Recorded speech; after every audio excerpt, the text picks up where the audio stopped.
Fala galerinha!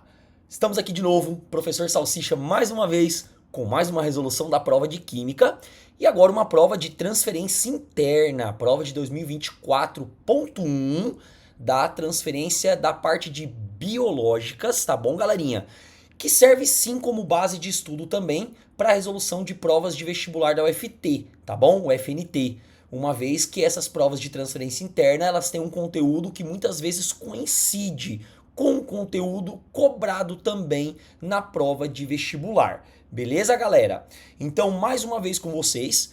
E não se esqueça, curta esse vídeo, compartilhe com seus colegas, siga-nos no canal, se inscreva no canal, tá bom? Ativa o sininho para receber as notificações e eu conto com vocês, tá bom? Para cada vez mais a gente tá fazendo aquelas resoluções com dicas e tudo mais. Vamos lá para a resolução? Vamos lá. Meninos, primeira questão. Essa questão ela já é uma questão pesada, tá? Ela não é uma questão muito fácil.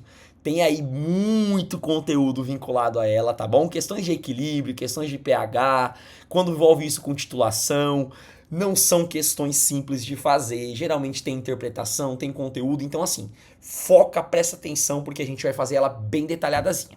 Beleza? Vamos lá. A questão 1, ela fala o seguinte para nós. Um recipiente contém uma amostra de um ácido que pode ser o ácido sulfúrico ou o ácido fosfórico. Então, primeira coisa importante, ele me deu duas possibilidades de ácido, ou sulfúrico ou fosfórico, é um dos dois, mas eu não sei qual é. Eu quero que você se atente, antes de continuar a resolução, com a quantidade de hidrogênio, porque isso é um fator importante nas neutralizações. Observe que o ácido sulfúrico, ele tem 2 hidrogênios ionizáveis, tá bom? Se eu for ionizar o ácido sulfúrico, eu vou gerar 2H+, mais o íon sulfato, tá bom? Que é um ânion oxigenado. E se eu for ionizar o ácido fosfórico, eu vou puxar aqui para cima, ele vai ter 3 hidrogênios ionizados, ou seja, ele vai gerar 3H+, mais o ânion fosfato, tá? Que é o ânion também oxigenado, tá bom? Por que isso, professor? Isso é importante porque a quantidade de hidrogênio interfere diretamente na neutralização, uma vez que quando a gente neutraliza um ácido, a gente neutraliza ele pela quantidade de hidrogênio. E aí, quanto mais hidrogênio eu tenho ionizado, mais base eu vou necessitar, ou mais hidroxila eu vou necessitar para neutralizar esse ácido. Então, isso é uma informação importantíssima, beleza? Continuando a leitura. Então, vamos lá. Para determinar a identidade, ou seja, para saber qual dos ácidos eu tenho, uma alíquota de 10 ml desse ácido é diluída até atingir um volume de 1000 ml, tá? Então eu tenho um determinado quantitativo de ácido que vai ser diluído até 1000. Quando eu fiz essa diluição, ou seja, após essa diluição, o pH final é igual a 3. Olhando para as alternativas, você já olha para a letra B e já vê que ele quer saber o pH antes da diluição. Então essa primeira parte, ela já é fundamental para mim poder responder a letra D, para saber se ela está correta ou incorreta, porque a questão, mais uma vez, chama a atenção para o UFT, incorreta. Olha aí o UFT mostrando mais uma vez esse joguinho de correto e incorreto. Beleza? Então vamos lá. Não vou entrar agora na resolução, vou continuar lendo, mas lembre que eu vou começar a resolver justamente por aí. Então, continuando aqui. A amostra diluída, essa amostra de pH 3 que apresenta um volume de 1000, tem o seu pH elevado para neutro, tá? pH 7, por meio da mistura de 1000 ml de uma solução de NaOH, ou seja, uma base. Então, olha só que interessante, eu tenho um ácido de pH 3, eu vou colocar uma base dentro desse ácido e vai neutralizar pH 7, é onde a quantidade de H+ e OH- se igualam. E ele falou ainda que essa minha base tem uma molaridade de 1 vezes 10 a menos 3 mol por litro. Então grave essa informação também. Então vamos anotar, na verdade. Então vamos já anotar essa informação, porque ela é importante. Então veja só. Eu peguei um ácido, opa, volta. Eu peguei um ácido que eu não sei qual é, Então, vou chamar de um ácido qualquer. Esse ácido pode ser tanto o ácido sulfúrico quanto o ácido fosfórico, certo? Eu peguei 1000 ml desse ácido aqui, pH igual a 3, e juntei com uma base, certo? Coloquei isso com NaOH, que também tem um volume de 1000 ml, mas agora ele falou que essa base tem uma concentração de 1 vezes 10 a menos 3 mol por litro. Então, a concentração da minha base é 1 vezes 10, 1 vezes 10 elevado a menos 3 mol por litro. Você sabe que a reação entre um ácido e uma base é uma reação chamada neutralização, e o produto dessa reação gera um sal. Eu não sei qual é o sal, porque esse sal também depende de saber quem é o ácido, porque para cada tipo de ácido eu gero um sal diferente. A gente vai detalhar isso daí ainda, tá? Então eu vou gerar um sal, mas a informação que eu sei... mas tá torto meu desenho. A informação que eu sei é que o volume final é 2000 ml. Mas professor, como é que você sabe disso? Porque se eu pego 1000 de ácido, e coloco com 1000 de base, eu vou ter quanto no final? 2000 ml, que equivale a 2 litros. Então essa informação é fundamental. Continuando, ele fala assim, ó. Continuando aqui na questão. Após a neutralização, forma-se uma solução salina com concentração molar igual a 2,5 vezes 10 a menos 4 mol por litro. Ou seja, a concentração do meu sal é 2,5 vezes 10 a menos 4 mol por litro. Beleza? Então, o que eu quero que você entenda? Ele pegou um ácido qualquer, que eu não sei qual é, mas ele me deu duas possibilidades. Ele jogou esse ácido na base, ou base no ácido, não importa, e isso formou um sal, correto? O que eu tenho que fazer? Primeira coisa de tudo, vamos tentar descobrir quem é o ácido. Por que descobrir quem é o ácido? Se você fizer essa questão sem descobrir quem é o ácido, dá para fazer por eliminação, tá bom? Mas vai ficar aquela dúvida, como eu descubro o ácido? Então o que eu vou fazer?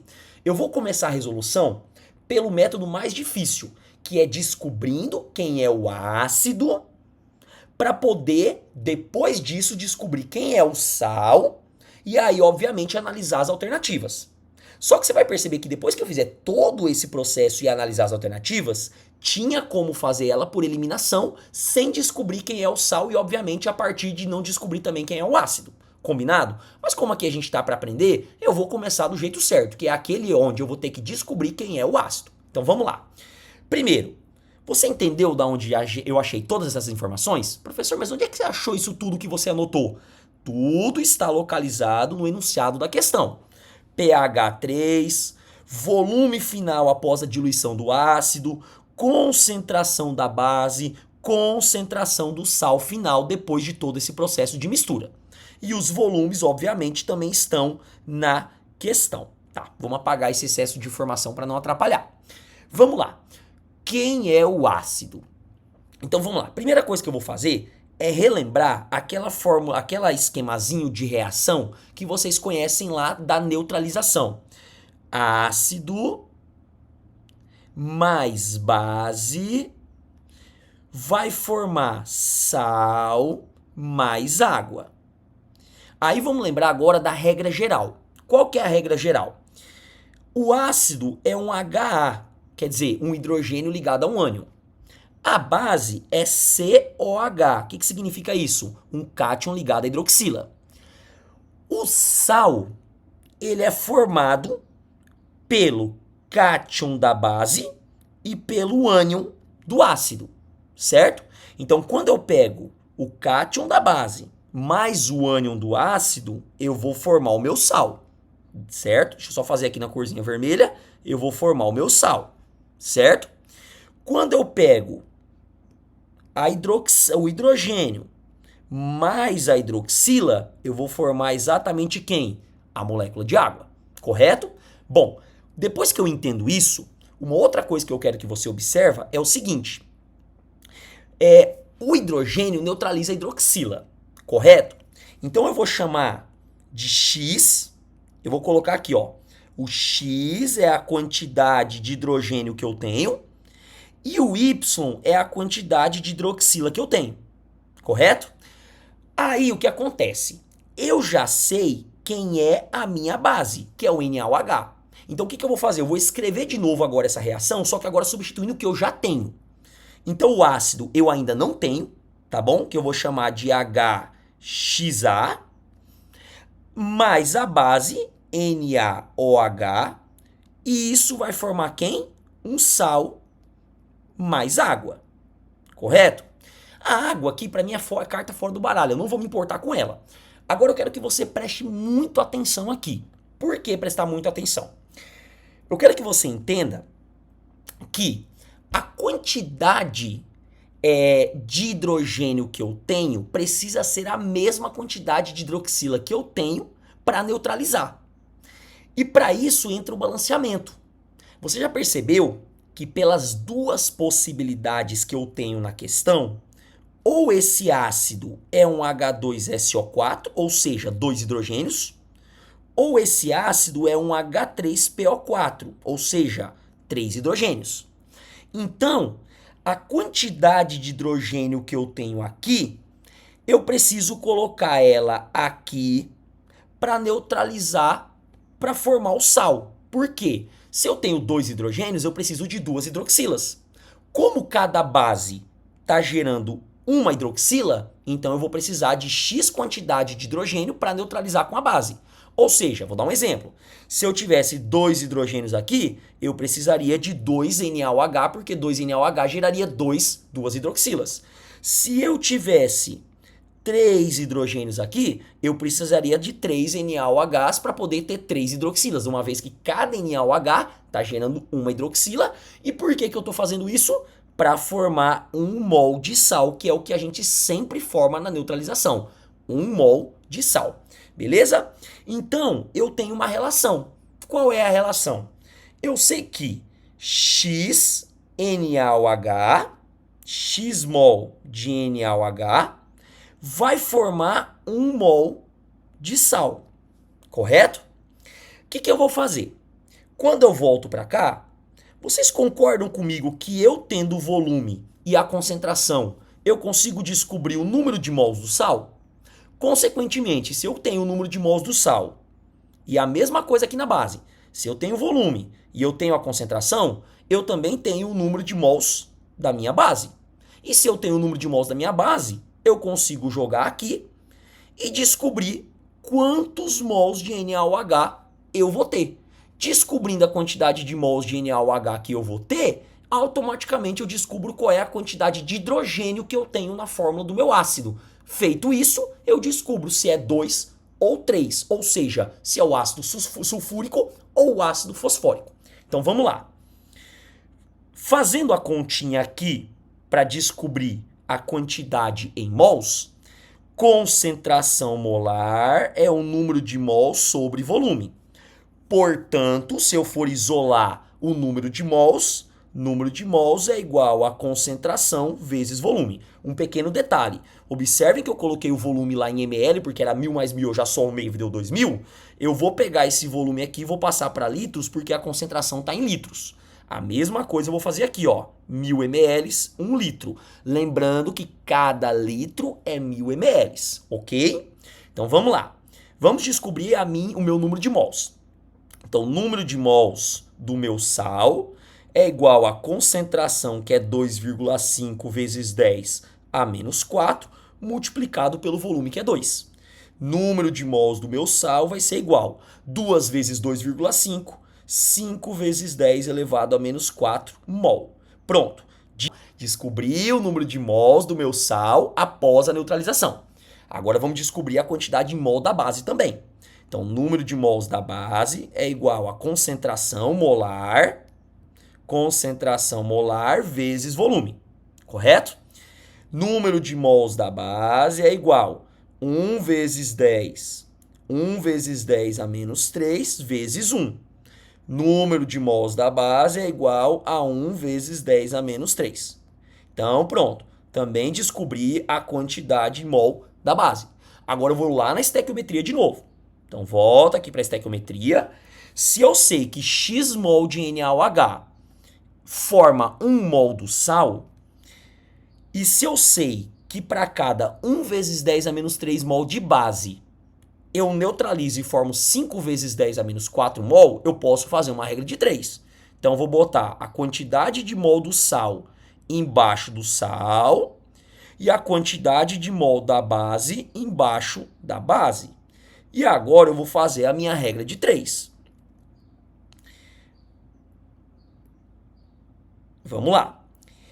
5 vezes 10 a menos 4 vezes x é igual a 1 vezes 10 a menos 3 vezes 1. Quem está multiplicando a variável passa dividindo. Então vamos botar dividindo agora.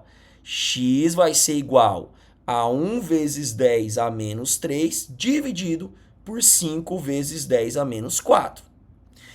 1 dividido para 5, 0,2. 10 a menos 3 com 10 a menos 4, 10 elevado a 1. Divisão de potência de mesma base. Conserva a base e subtrai os expoentes. Quando eu falo subtrai o expoente, lá no menos 4 vai rolar um joguinho de sinal, porque vai ficar menos com menos mais. Ou seja, vai ficar menos 3 mais 4. Portanto, vai ficar 1 positivo. 10 elevado a 1 é 10. 10 vezes 0,2 é 2. Ou seja, se o balanceamento deu 2 aqui, quer dizer que a quantidade de hidrogênio ionizado do meu ácido é 2. Se a quantidade de hidrogênio é 2, qual é o ácido real, então, que nós colocamos? O H2SO4. Agora vamos montar a reação certa. Bora montar a reação certa? H2SO4, que é o ácido sulfúrico, mais o NaOH, vai formar cátion, ó, vou voltar aqui e vou mostrar de novo, ó, cátion da base com ânion do ácido vai formar quem, prof? O sal. Então vamos lá de novo, vou pegar o cátion da base, vou pegar o ânion do meu ácido, e vou formar o sal, Na2SO4. Lembrando que eu sempre coloco primeiro o cátion, depois o ânion, beleza? Mais a água formada pelo hidrogênio com a hidroxila, correto?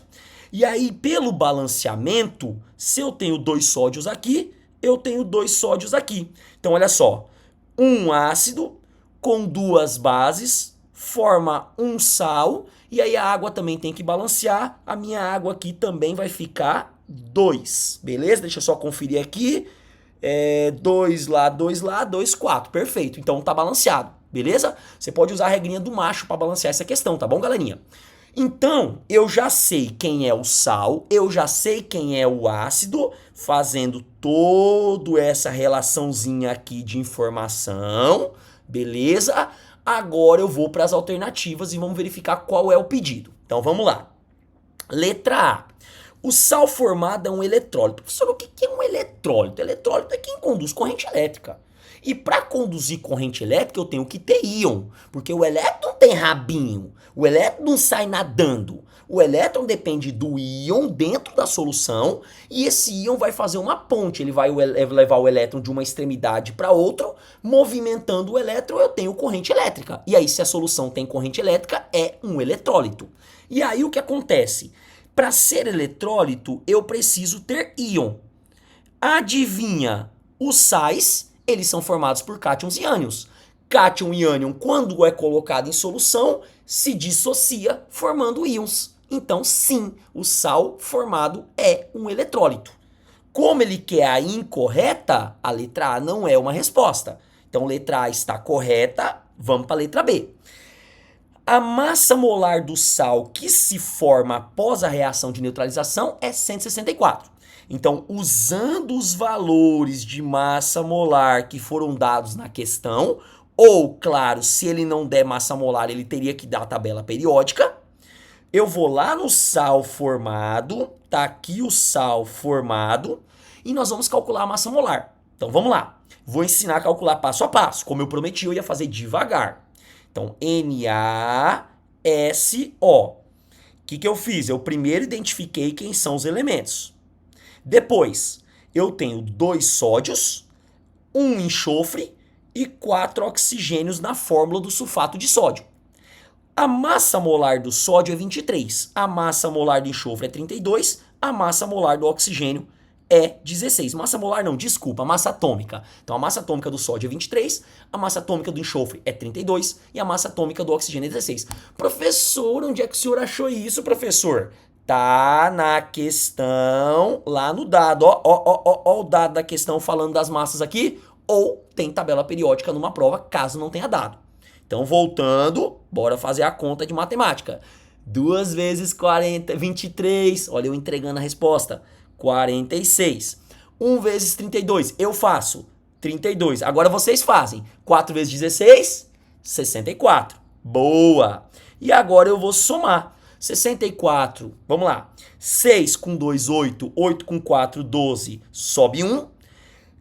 4 com 1, 5. Com 3, 8. 8 com 6, 13. Tá bom? Só contabilizando novamente. 4 com 2, 6, 6 são 12. Tá certo? Sobe em cima. 6, 9, 4. 6, 9, 4. Só um pouquinho, galera. Só corrigindo é 142. Desculpa. 6 com 3 é 9. 9 com 4 é 13. 13 com mais 1, 14. Então, 142 gramas por mol. Beleza? E ele falou que a massa molar do sal era 164. Ou seja, temos o erro já da questão, portanto a alternativa errada é a letra B. Vamos fazer a letra C. A solução de NaOH utilizada na reação de neutralização tem pH igual a 11. Como que eu calculo isso? Então vamos lá, deixa eu te ensinar a calcular isso. Ó. NaOH vai se dissociar, liberando Na mais OH menos. Essa reação é 1 para 1 para 1. Eu tenho a concentração da minha base.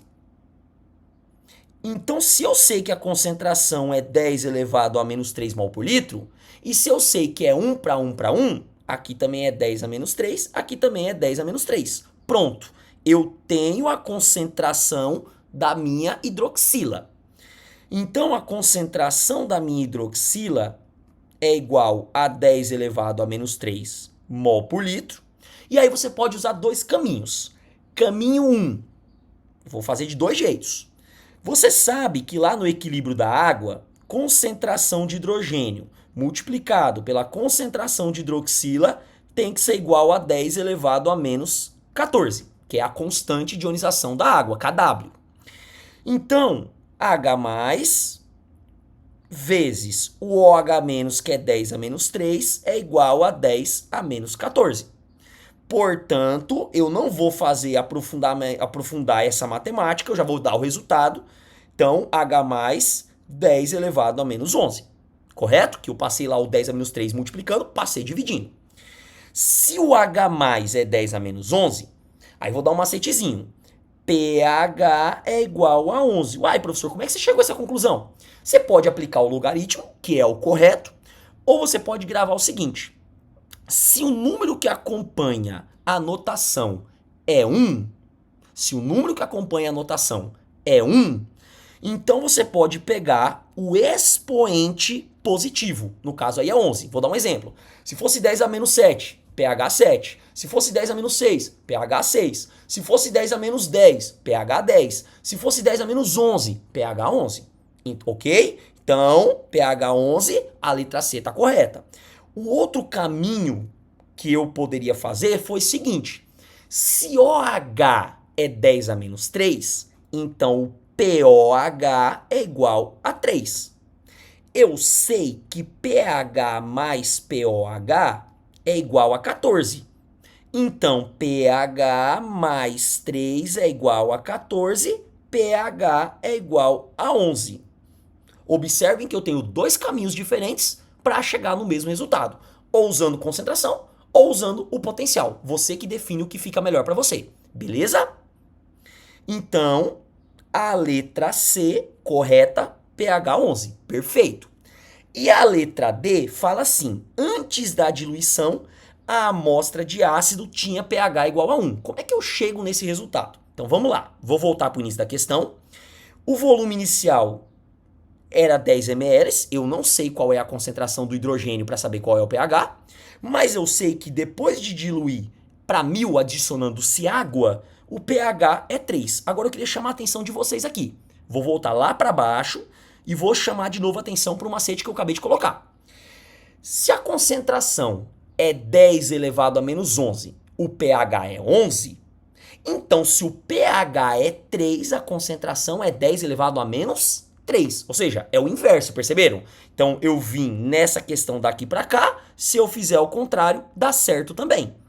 Então, se o pH é 3, a concentração de H+ é 10 elevado a menos 3 mol por litro.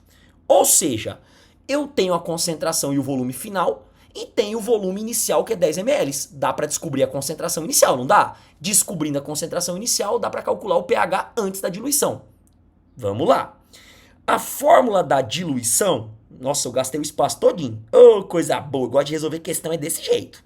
Vamos lá. Aplicando-se a fórmula da diluição, concentração, volume inicial, concentração, volume final, correto? Concentração inicial de hidrogênio eu não sei, mas o volume eu sei que é 10 ml. Concentração final eu sei que é 10 a menos 3 e o volume é 1000.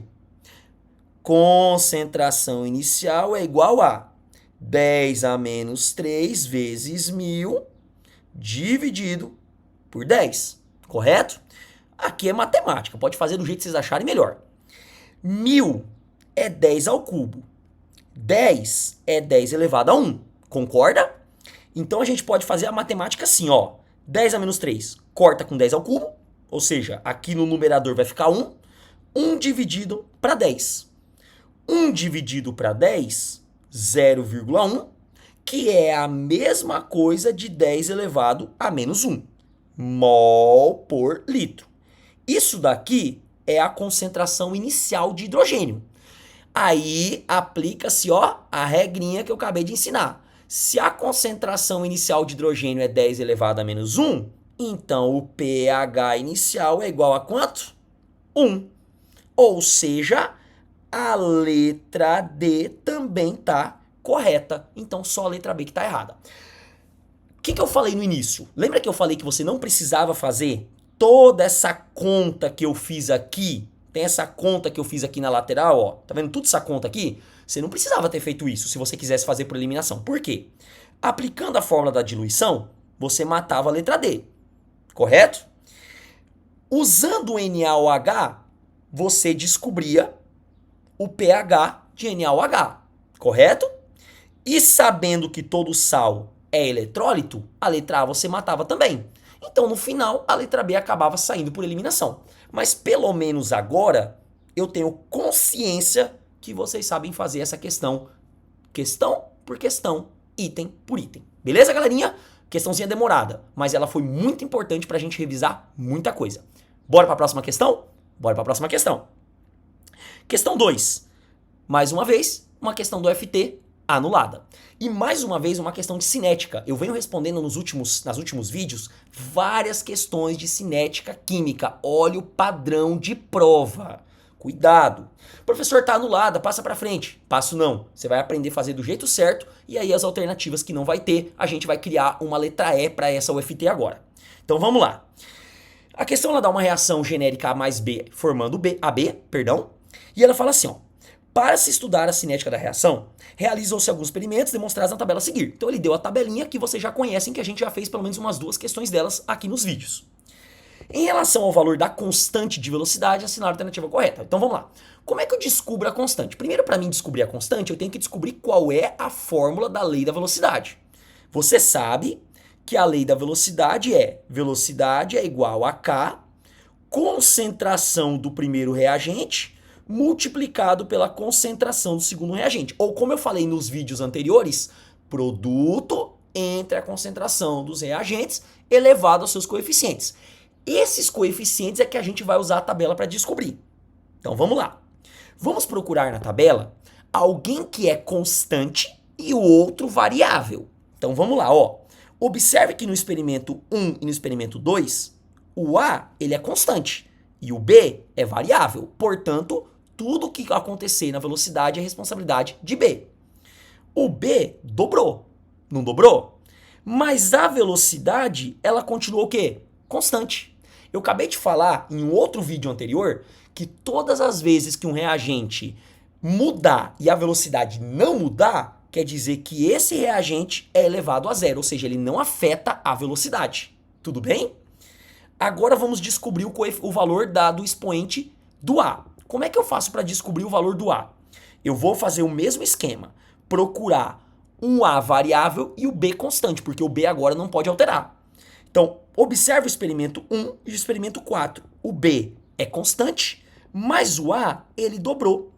Observe que quando o A dobra, a velocidade também dobra. Que número que eu elevo a 2 para dar igual a 2? 1. 2 elevado a 1, 2 na velocidade. Portanto, o A é elevado a 1. O B eu já vou tirar fora, porque se ele não afeta a velocidade, não tem o porquê eu ficar criando caso com B. Agora a gente vai usar só essa partezinha para descobrir o valor de K. Como que eu descubro o valor de K? Você vai escolher qualquer um desses experimentos, substituir o A, substituir a velocidade para descobrir o valor de K. Como é que eu faço isso? Então vamos lá. Eu vou escolher o experimento 1, tá, pessoal? Porque é quem tem os valores menores e aí facilita mais na hora da resolução. Então vamos lá. Velocidade do experimento 1, 0,015. Tá aqui, ó, 0,015. E a concentração de A, 0,01. Então, é igual... Opa, desculpa. Então, é igual a K e a concentração de A, 0,01. Vamos passar para a notação científica? K é igual a... Vai ficar 1,5 vezes 10. Aí vamos passar a vírgula aqui, ó. 2 elevado a menos 2 sobre 0,1. 1 vezes 10 elevado a menos 2 também. Para alegria do bom estudante, corta a base com base ali, porque eles estão iguais. 1,5 dividido por 1, constante K, vai dar igual a 1,5. Observe, aqui, pessoal, a unidade de medida, litro por mol segundo. Beleza? Observe que, olhando para as alternativas, eu não tenho nenhuma alternativa que se enquadra. Por isso que a questão está anulada, por falta de alternativa. No gabarito provisório, a resposta era a letra A, mas o erro da letra A foi essa anotação. Eles deveriam ter colocado 10 elevado a 0, aí estaria correto. Beleza? Então, questão anulada, mas pelo menos agora vocês sabem fazer essa questão. Vamos lá? Continuando. Questão 3.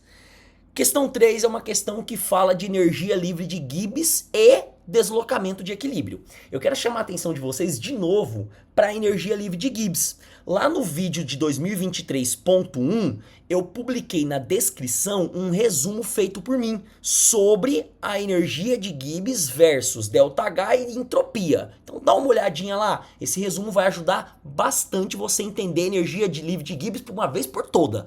A UFT cobra. Vamos lá. A reação de conversão do gás ozônio em gás oxigênio nas condições ambientes de temperatura e pressão é descrita pela equação. Então, 2 ozônios se decompõem formando 3 gás oxigênio. E ele deu energia livre de Gibbs menos 163 kJ por mol. Bom, antes de mais nada, se eu vejo que a energia livre de Gibbs é negativa, então esse processo é espontâneo,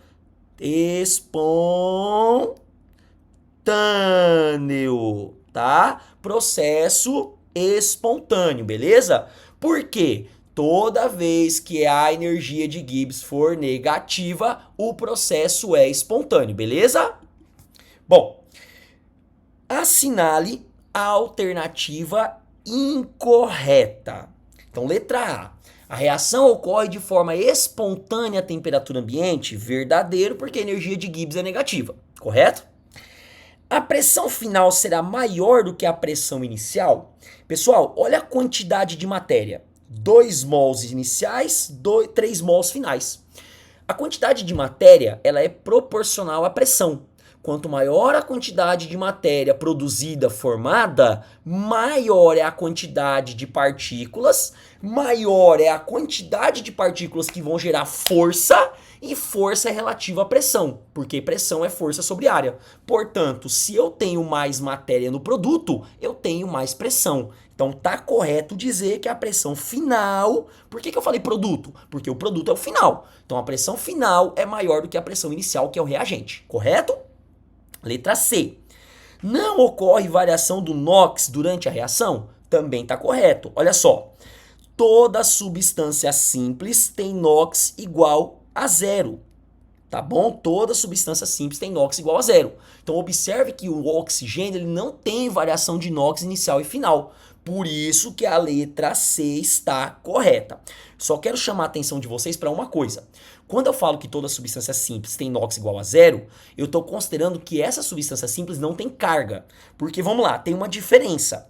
Se eu chegar em você e falar assim, ó, O2, NOx, zero. NOx igual a zero. Deixa eu fazer diferente aqui. O2 tem NOx igual a zero. É uma substância simples. Agora, se eu colocasse assim, ó, O2, O menos 2, perdão. Observe que é uma substância simples, mas que eu pré-defini uma carga, ou seja, ele é um íon. Então, quando tem uma carga pré-definida, o NOx predomina a carga. Por quê? Porque todas as vezes que eu tiver o NOx de um íon, predomina a carga desse íon. Então, tem que ter cuidado só com isso em questão de prova.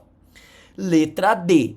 A molécula de ozônio possui uma estrutura de Lewis cíclica, ou seja, fechada. Errado. Então vamos lá. O oxigênio faz duas ligações. Então a molécula de O2 ela é uma molécula linear que tem uma ligação dupla entre dois átomos de oxigênio. A molécula de O3 é uma molécula de O2 com uma ligação coordenada para mais um oxigênio. Por quê? Porque o oxigênio ele tem dois pares de elétrons isolados.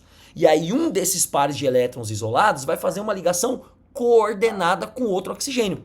Por esse motivo é que eu tenho uma ligação, nesse caso, angular e não cíclica. Ela é aberta, porque ela tem início e fim. Então, nesse caso, pessoal, a letra D está errada, porque não é cíclica. É uma geometria angular. Beleza, galerinha? Ou seja, dois pares isolados e dois ligantes, sendo um deles ligação dupla e a outra uma ligação coordenada. Beleza? Então a incorreta é a letra D. Vamos lá. Questão 4, questão de química orgânica, famosas questões de química orgânica da prova da UFT. Então vamos lá. Ele fala assim, ó, sobre o composto, vou direto para a questão, tá pessoal? Sobre o composto é possível afirmar que... Então ele deu esse composto e fala, vamos lá. Apresenta grupos funcionais polares? Sim. Eu já falei em outros vídeos e vou repetir de novo. Todo hidrocarboneto é apolar. Se eu botar função orgânica numa cadeia, essa função orgânica, por ter elementos que geralmente são oxigênio e nitrogênio, e por serem altamente eletronegativos, eles vão gerar polaridade na cadeia. Nessa cadeia vocês podem perceber que tem várias funções, ou seja, ela tem grupamentos polares sim. Portanto, o item 1 é verdadeiro. Se o item 1 é verdadeiro e eu quero a alternativa correta, eu já posso eliminar a letra B, correto? Vamos lá, item 2. Possui as funções álcool, cetona, enol e éster. Vamos lá, vamos identificar. Aqui eu tenho o álcool, que é a hidroxila ligada a um carbono saturado. Aqui também é um álcool. Somente, ó, esses dois aqui, eles são funções álcool, beleza? Aqui eu tenho a função enol, tá bom, galerinha? Enol, o que é o enol? O enol é quase igual ao álcool. A diferença é que no mesmo carbono que tem a hidroxila, tem uma dupla ligação. N vem de dupla. Então, enol. Então, N vem de dupla, O vem de álcool, tá bom? Aí aqui eu ainda tenho uma cetona, beleza? E aqui eu tenho um éster, tá? Então eu tenho cetona, éster, enol e álcool. Álcool tem, cetona tem, enol tem, éster tem. Portanto, o item 2 também é verdadeiro. Se o item 2 também é verdadeiro, a gente já pode eliminar a letra C, que não compreende o item 2. E vamos lembrar que eu estou eliminando por quê? Porque ele falou apenas. Então eu entendo que todos têm que estar na resposta correta, tá bom? Item 3. Possui 4 átomos de carbonos quirais. Vamos lá, vamos procurar os átomos de carbonos quirais. Então, ó, esse átomo é quiral porque tem os 4 ligantes diferentes. Esse átomo é quiral. Esse átomo é quiral. Deixa eu procurar mais quirais aqui. Esse é quiral. Esse é quiral. Esse é quiral. Esse é quiral. Ou seja, como ele usou a palavra somente, observem que tem muito mais que 4. Deixa eu ver se eu achei todos para não ficar uma dúvida. Sim. Aparentemente todos os quirais estão aí, que é essas bolinhas verdes que eu coloquei aqui, tá bom? Então vou observar que eu tenho 1, 2, 3, 4, 5, 6, 7, 8 átomos quirais. Portanto, ele falou 4, o item 3 é falso. Se o item 3 é falso, a gente não elimina nada por enquanto. Item 4. Possui átomos de carbono sp2 e sp3? Galera, relembrando assuntos que eu já trabalhei. sp2, uma dupla e 2 simples, sp3. Todas as ligações simples. Se vocês observarem nessa cadeia, eu tenho sim carbonos sp3 e eu tenho sim carbonos sp2. Então tá correto, tá bom? Possui átomos de carbonos sp2 e sp3. Verdadeiro. Deixa eu só dar um exemplo de cada para vocês. Ó, por exemplo, esse carbono aqui é um sp3, porque todos os ligantes são simples. Lembrando, pessoal, que você está observando que esse carbono só está fazendo 2 ligações.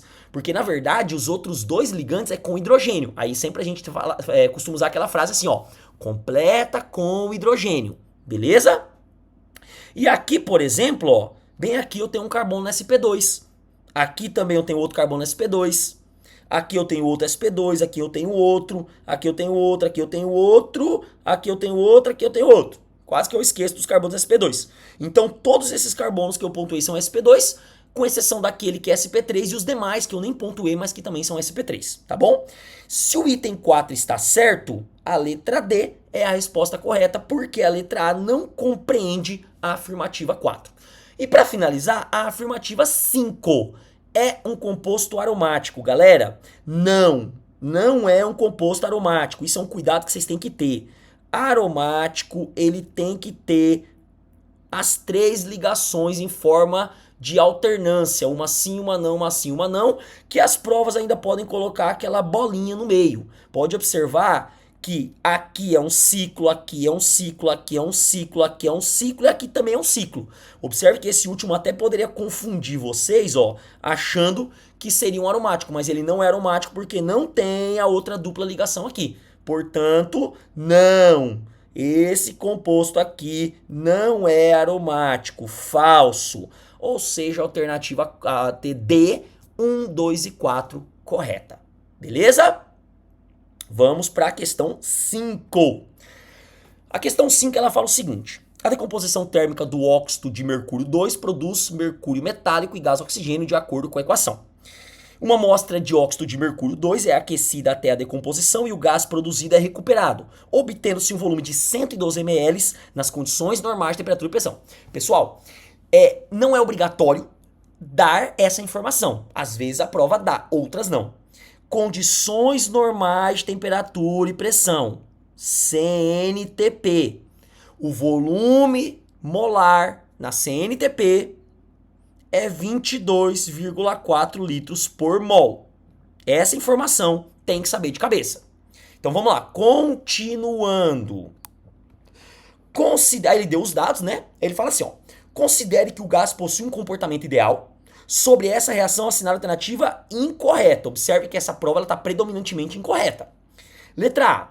A amostra original tinha 1,08 gramas de massa de óxido de mercúrio 2. Então vamos fazer a estequiometria. 1 mol de óxido de mercúrio E aí a informação que eu tenho é o gás produzido em forma de volume. No produto, o único gás que eu tenho é o oxigênio, portanto, meio mol de oxigênio. Lembrando que na questão, o óxido de mercúrio está em massa e o oxigênio está em volume na CNTP. Beleza? Então vamos colocar aqui embaixo essa relação. 1 mol de óxido de mercúrio 2 produz meio mol de gás oxigênio. Beleza? O que eu vou fazer? O óxido de mercúrio está em massa, então eu vou passar para massa usando massa molar. E o oxigênio está em volume, eu vou passar usando o volume na CNTP. Então, 1 mol de óxido de mercúrio, o mercúrio é 200, o oxigênio é 16, como é um átomo para cada, 200 com 16, 216. Como é só 1 mol, então 1 mol, 216 gramas, está para 11,2 litros de oxigênio. Por que 11,2? Cada mol é 22,4. Como eu tenho meio mol, então meio mol vezes 22,4, 11,2, ou seja, é a metade. 216, perdão, está para 11,2 litros. Como ele falou na questão que ele produziu 112 ml, então 0,112 litros está para X. Lembrando, pessoal, que eu passei os 112 ml para litro, porque a questão está em litro também. Fazendo a regra de 3, observem que de 11,2 para 0,112, a gente dividiu por 100. Então, se eu pegar 216 e dividir por 100 também, vai dar 2,16 gramas. Mas a questão falou que é 1,08, ou seja, tá errado. Então, a alternativa incorreta já é a letra A, beleza? Lembrando, pessoal, que eu fiz por proporção, mas essa questão também você pode fazer por regra de 3, cruzadinho lá, não tem problema. Eu gosto de trabalhar com o máximo de opções possíveis, beleza? Vamos lá. Na letra B, ele fala assim, ó, a reação é favorecida em alta temperatura. Observem que essa reação, galera, eu vou dar uma apagadinha aqui só para poder melhorar a resolução da letra B. Observe que essa reação, ela é uma reação endotérmica. Então, se ela é uma reação endotérmica, o sentido direto, ele é beneficiado pelo mesmo sinal do ΔH. Se a reação é endotérmica, o sentido direto também é endotérmico.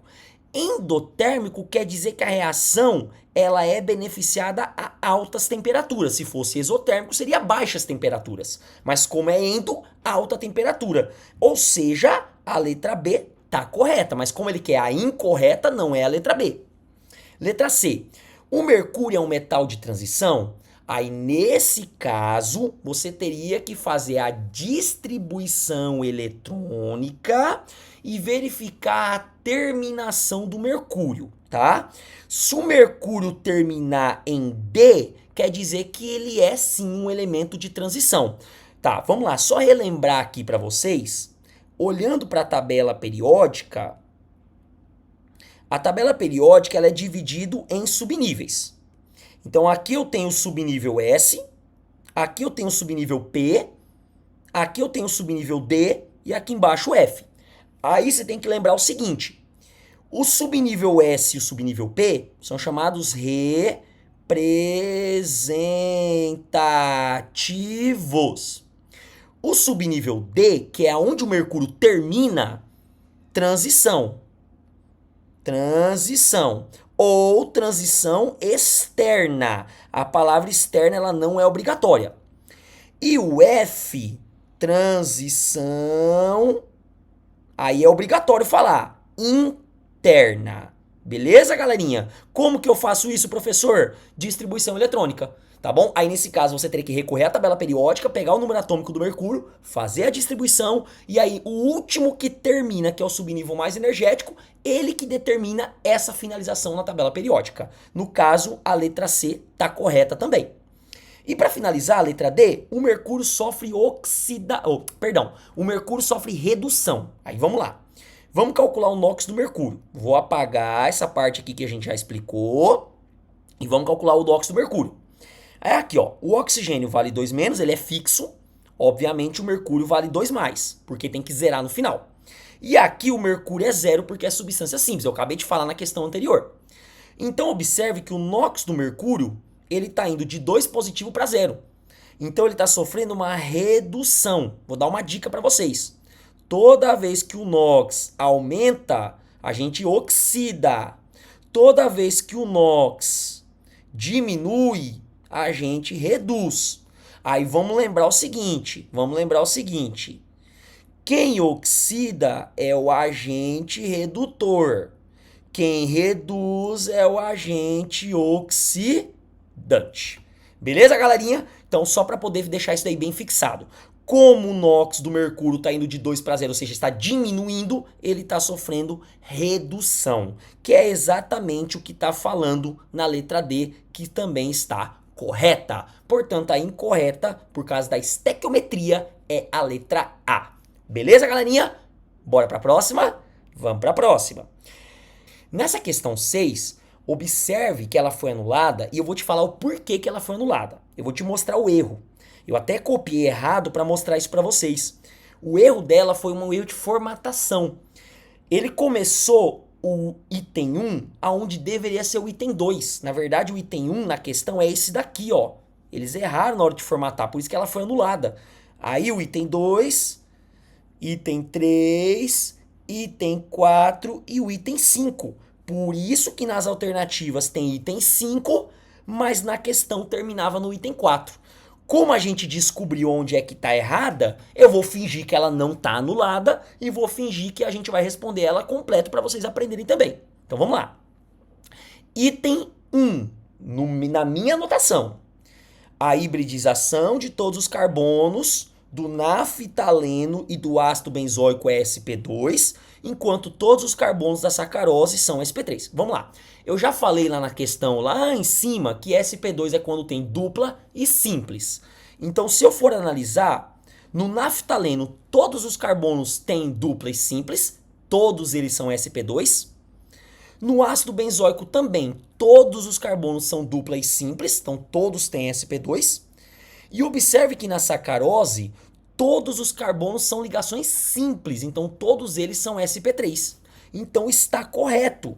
A hibridização de todos os carbonos do naftaleno e ácido benzoico são sp2, enquanto todos os carbonos da sacarose são sp3. Então o item 1 está correto. Se o item 1 está correto, a letra B está errada, porque ela não considera o item 1.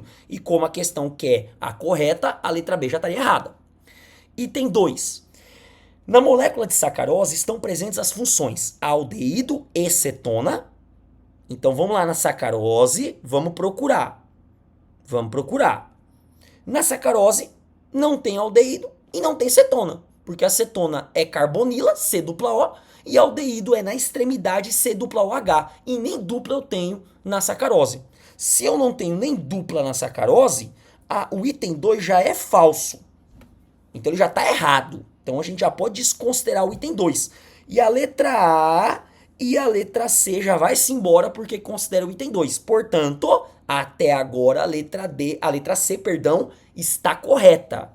Tá bom? Considerando a numeração que eu coloquei. Afirmativa 1, 2, 3, 4 e 5. Tá bom? Eu sei que ela foi anulada por um erro de digitação, mas a gente vai fingir que ela não está anulada porque eu consegui corrigir esses erros para poder ensinar para vocês. Item 3. A força intermolecular predominante na molécula de ácido benzoico e sacarose é a ligação de hidrogênio. Eu vou recapitular uma coisa que eu já fiz em vídeos da UFT. O que é uma ligação de hidrogênio? É um HFON, que é um HF, HO ou HN. Tá bom, galera?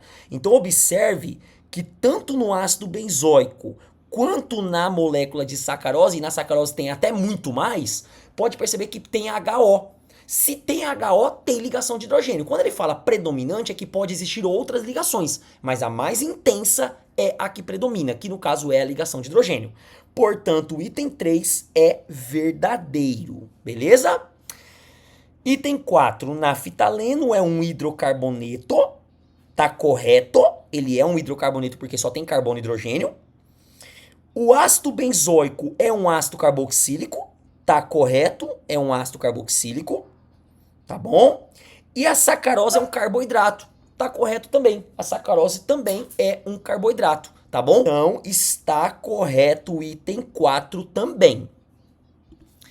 O item 5 fala assim, a sacarose é um dímero, dímero quer dizer que é a junção de dois monossacarídeos menores, tá? Ou seja, a junção, né, de duas moléculas menores, de duas unidades de glicose unidas por ligação glicosídica. Todo dímero é formado lá pela ligação glicosídica, tá correto? Mas o erro tá aqui, ó, não é duas moléculas de glicose, tá bom? É uma de glicose e uma de frutose, tá? Se fosse duas de glicose, não formaria sacarose, formaria a maltose. Então, duas moléculas de glicose formam a maltose e não a glicose. E não a sacarose, desculpa. Portanto, o item 5 é falso. Alternativa certa, letra C. Beleza? Mas anulada por causa do erro de digitação do item das afirmativas.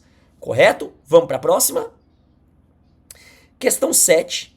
Questão de ligações químicas. Vamos praticar um pouquinho de distribuição eletrônica agora. Considere os seguintes elementos químicos genéricos capazes de formar compostos da combinação entre si e seus respectivos números atômicos. Qual alternativa apresenta a combinação correta entre X e Y e W e Z? Então vamos lá. Vou fazer a distribuição eletrônica para descobrir qual é a camada de valência e saber quantos elétrons eu vou doar, ou vou receber, ou vou compartilhar. Então vamos lá. X, número atômico 11, Y, número atômico 8. Observe que ele deu aqui para você as representações. O número que fica embaixo é o número atômico, o número que fica em cima é a massa, e caso tiver sinal positivo ou negativo, vira carga. É a carga. Então vamos lá, distribuição eletrônica. 1s2, 2s2, 2p6, 3s1, 1s2, 2s2, 2p4. Toda ligação acontece na camada de valência. Quem é a camada de valência? É o maior nível. O nível é o número que fica aqui na frente. Observe que no X o maior nível é o 3, 3s1, e no Y o maior nível é 2. Como tem mais de 1, a camada de valência é os 2. Então 2s2, 2p4. 1 elétron na camada de valência metal, 6 elétrons na camada de valência a metal. 6 porque é 2 mais 4. Metal mais a metal, ligação iônica. Como que eu faço a ligação iônica? O número de elétrons do metal é o número de elétrons que vão ser cedidos. Portanto, se tem um, vai ceder só um. O número de elétrons do ametal, a gente vê o que falta para 8, porque 8 é a estabilidade. Então, 6 para 8, eu vou ganhar 2. Então, eu vou ganhar 2, beleza? Porque o ametal a gente coloca o que falta para 8, tá? Fazendo a regrinha do escorregador x1 mais e y2 menos, carga positiva morre com carga negativa e cruza os dois valores numéricos. Portanto, vai ficar x2, y1. Só que 1 ele não é obrigatório eu colocar. Por isso que eu não vou me preocupar. Então, a primeira fórmula eu já tenho. Se eu já tenho a primeira fórmula, de cara a letra B já está certa, porque é a única que encaixou. Agora vamos para outra fórmula que é o WZ. Então vamos lá. O W, 17. O Z, 20. Então W, número atômico 17. Z, número atômico 20. Distribuição. 1s2, 2s2, 2p6, 3s2, 3p5. Para dar 17. E o Z, 20. 1s2, 2s2, 2p6, 3s2, 3p6, 4s2. Camada de valência, camada de valência. 2 com 5, 7 elétrons na camada de valência, a metal. 2 elétrons na camada de valência, metal. Metal mais a metal, ligação iônica. Aí vamos para a mesma regra. O metal, ele perde o que ele tem. Então, se ele tem 2, ele vai perder 2. Lembrando que quem perde fica positivo, tá, pessoal? O ametal ganha o que falta para 8. Se tem 7 para 8, ganha 1. Beleza? Aí eu vou jogar o Z primeiro porque ele é o cátion e o W depois porque ele é o ânion. A regra da química fala que primeiro o cátion, depois o ânion. Cátion positivo, ânion negativo. Beleza? Aí vamos lá. Carga positiva morre com carga negativa, o 2 vem para cá, o 1 vem para cá. Então vai ficar Z1, W2. 1 eu não preciso colocar. Então tá aqui a segunda fórmula, que é exatamente a fórmula que tá aqui. Beleza?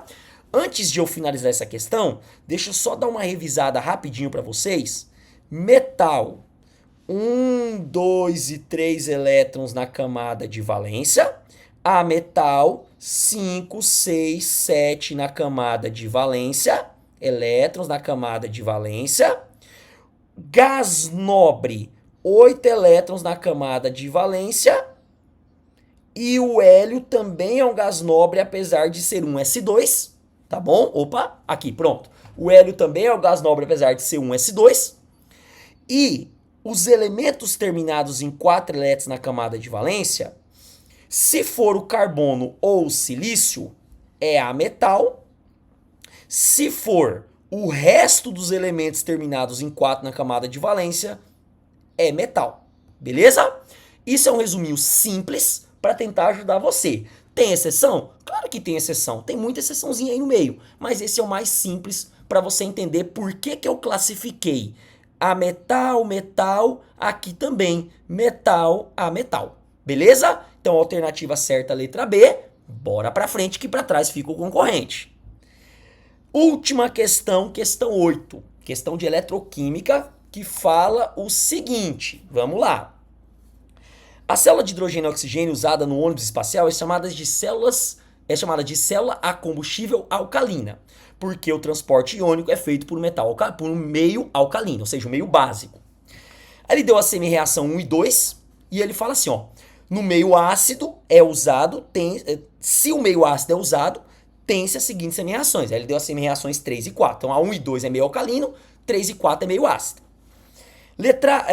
Aí ele quer a alternativa incorreta. De novo, a incorreta. Letra A.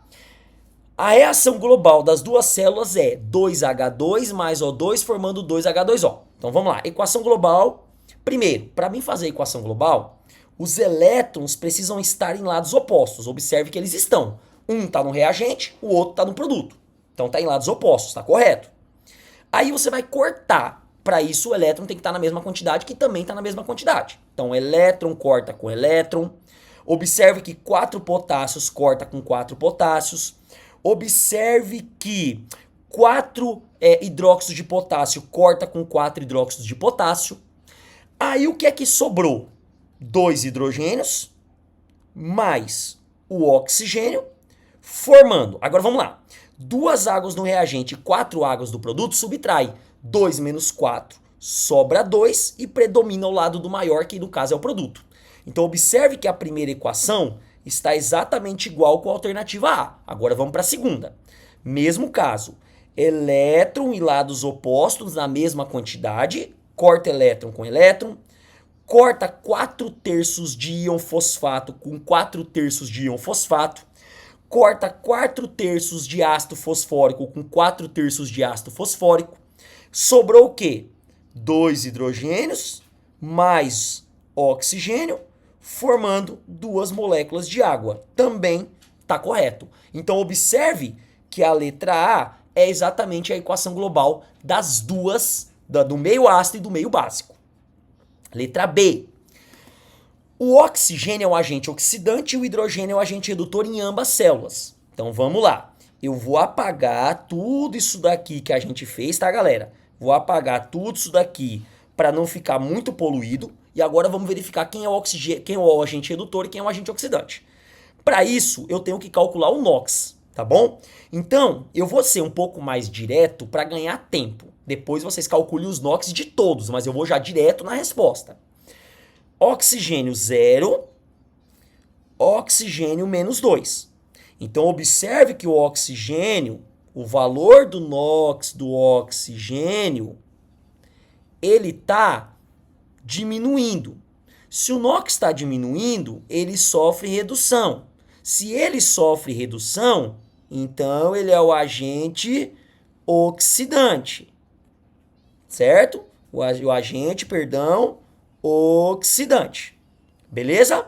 Agora vamos para outra semi-reação. Na outra semi-reação, o hidrogênio sai de zero e aqui o hidrogênio está positivo. Observe que de 0 para 1, o valor aumentou. Se o valor aumentou, sofreu oxidação, portanto o hidrogênio é o agente redutor. E a mesma coisa acontece aqui, ó. O hidrogênio também está indo de 0 para mais 1, também está oxidando. E aqui o oxigênio também está indo de 0 para 2 negativo, também está reduzindo. Beleza? Então, nesse caso, o oxigênio é o agente oxidante. Oxigênio aqui, ó, agente oxidante, tá certo? E o hidrogênio é o agente redutor, tá certo? Nas duas equações, nas duas células, tanto na ácida quanto na básica. Então, verdadeiro também. Letra C. As semi-reações 1 e 3 ocorrem no ânodo e a 2 e a 4 ocorrem no cátodo. Galera, no ânodo sofre oxidação. O cátodo sofre redução. Gravem, regra do pano. Na pilha, cuidado, porque na eletrólise é regra do papo, na pilha é pano. Então, o ânodo perde elétron, é o polo negativo e sofre oxidação. Se o ânodo oxida, o cátodo reduz, que foi exatamente o que eu coloquei aqui, ó. Ânodo oxida, cátodo reduz. Aí ele falou assim, ó, as reações 1 e 3 é o ânodo. Só que se a gente for observar, a reação 1, ela é uma reação de redução. E somente a 3 é uma reação de oxidação. Então, na verdade, a reação 1, ela é do cátodo, porque ela reduz. A reação 2, ela oxida, então ela é ânodo, tá? Então, perdão, a reação 1 é cática, é cátodo. Opa, desculpa. A reação 1 é cátodo, a reação 2 é ânodo, porque a 1 reduz, a 2 oxida. A reação 3, ela oxida, ela é ânodo. E a reação 4, vocês podem observar que ela está reduzindo, então ela é cátodo. Então tá errado, tá vendo? Ele está falando que a 1 e a 3 é ânodo, e na verdade não. A 1 e a 4 é cátodo, a 2 e a 3 é ânodo. Então a resposta certa é a resposta incorreta é a C, que seria a certa aí na questão. E a letra D fala assim: o hidróxido de potássio é o eletrólito da solução da célula alcalina e o ácido fosfórico é da célula ácida. Verdadeiro. O hidróxido de potássio gera a basicidade, que é a alcalinidade, e o ácido fosfórico vai ser o eletrólito que vai gerar acidez na célula ácida. Hidróxido de potássio é uma base na célula básica. O ácido fosfórico é um ácido na célula ácida. Beleza, galerinha? Com isso, a gente fecha mais uma resolução de prova, agora da transferência interna.